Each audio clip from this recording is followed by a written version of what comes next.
Years ago, the great screen actor Jimmy Cagney was working with a young actress that was about to be fired. He went to the director and said, "Let me talk to her." And he walked over to the actress and he said, "Look, it's simple. You walk in the room, you plant your feet, look me in the eye, and tell the truth." The logo of the X-Files is "The truth is out there." The truth is out there. I'm going to paraphrase. The truth is in here. You're about to hear the truth. I'm an actor. My name is John Cipher. For 7 years, I walked through the door, planted my feet, and tried to tell the truth as Chief Daniels on Hill Street Blues, as General Craig on the hit sitcom Major Dad. I was 2 years on Dynasty. You're on Knots Landing. I've done 5 afternoon soap operas, 12 Broadway shows, and 20 films. One of the Broadway shows I did was the great musical Man of La Mancha on Broadway. I was Richard Kiley's original understudy. I sang the words to dream the impossible dream, to fight the unbeatable foe, to bear with unbearable sorrow, to run where the brave dare not go. I'm here to introduce your host this morning, Dr. Stephen Greer. He's a man who is running pell-mell where the brave dare not go. He was an emergency room physician. In fact, the director of emergency medicine at a major hospital in North Carolina. 3 years ago, he sat his wife and his 4 daughters down and said, "I've been doing this part-time, running after the truth, for 7 years now. Now I'm going to do it full-time." He walked away from all that money to pursue the truth. I always think of Hamlet's great line to Horatio, "There are more things between heaven and hell than are dreamed of in your philosophy, Horatio." I'm going to introduce a man who says, there are more things between heaven and hell than any of us have accepted. And I have the witnesses and the documents to prove it. Ladies and gentlemen, Dr. Stephen Greer.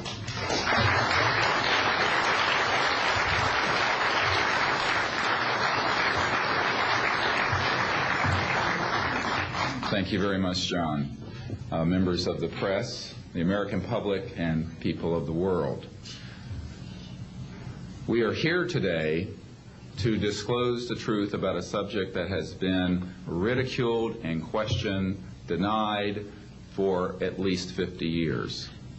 The men and women who are on this stage and the some 350 additional military intelligence witnesses to the so-called UFO matter and extraterrestrial intelligence can prove and will prove that we are not alone. I would like to thank Sarah McClendon, who is with us today, the famed White House correspondent, for her sponsorship of this meeting. Thank you very much, Sarah.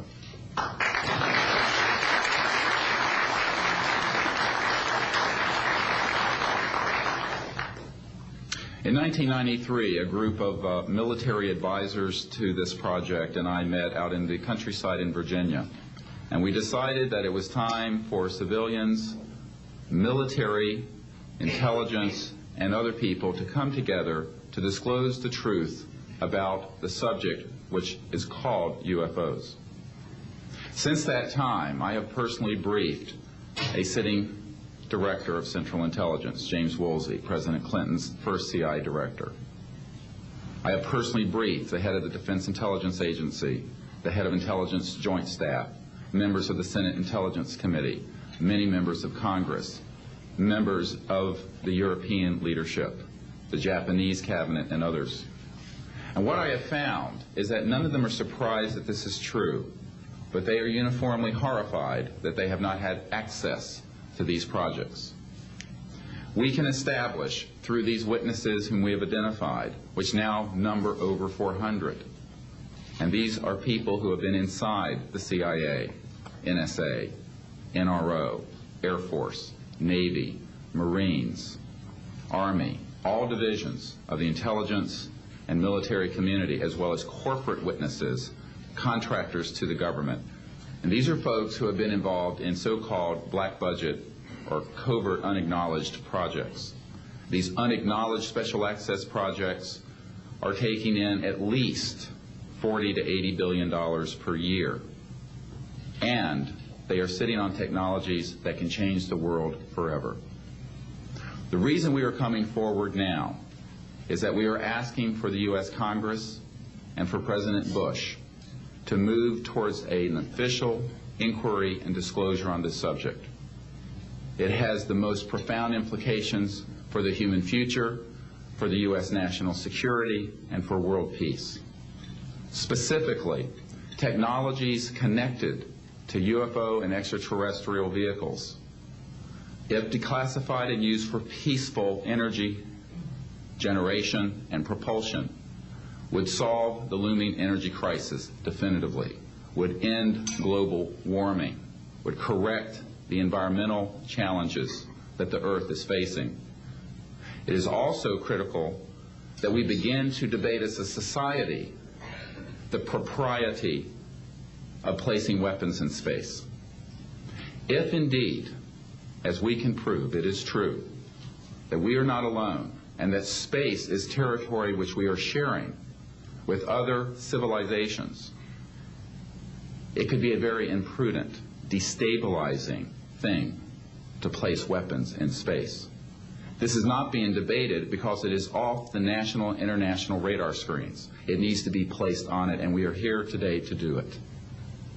We can establish through this testimony that these objects of extraterrestrial origin have been tracked on radar going thousands of miles per hour, stopping and making right-hand turns, that they use anti-gravity propulsion systems, which we have already figured out how they work in classified projects in the United States, Great Britain, and elsewhere, that these objects have landed on terra firma, at times have been disabled, and have been retrieved specifically by teams within the United States, that extraterrestrial life forms have been retrieved, and their vehicles have been taken and studied thoroughly for at least 50 years.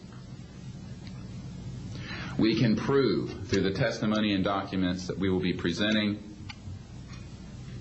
that this subject has been hidden from members of Congress and at least 2 administrations that we are aware of, presidential administrations, and that the Constitution of the United States has been subverted by the growing power of these classified projects, and that this is a danger to the national security. There is no evidence, I wish to emphasize, that these life forms from elsewhere are hostile towards us. But there is a great deal of evidence that they are concerned with our hostility. There are times when they have neutralized or rendered inert the launch capabilities of intercontinental ballistic missiles. Witnesses here today will describe those events to you. They have shown clearly that they do not want us to weaponize space, and yet we are proceeding down that dangerous path. And it will be established that these projects, because they have not been supervised properly by the Congress, by the U.S. President, by the international community, have become a threat to the national security. And for this reason, we feel we must disclose the facts. This is the beginning of the campaign for disclosure. And in a memo that I wrote to President Bush last week, I stated that this campaign will persist until our goals are met, and they are as follows: that we have open, honest hearings on the subject in the U.S. Congress, that there be a permanent ban on the weaponization of space or the targeting of any object